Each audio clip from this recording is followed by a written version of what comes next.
కామేశ్వరి నీ కల్లో నా పాపిడి పరేషాను చెయ్యకే పరోటా సఖే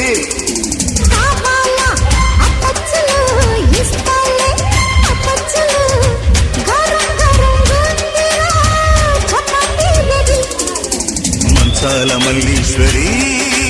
ఊరించి చంపేయకే అల్వాయి పెట్టే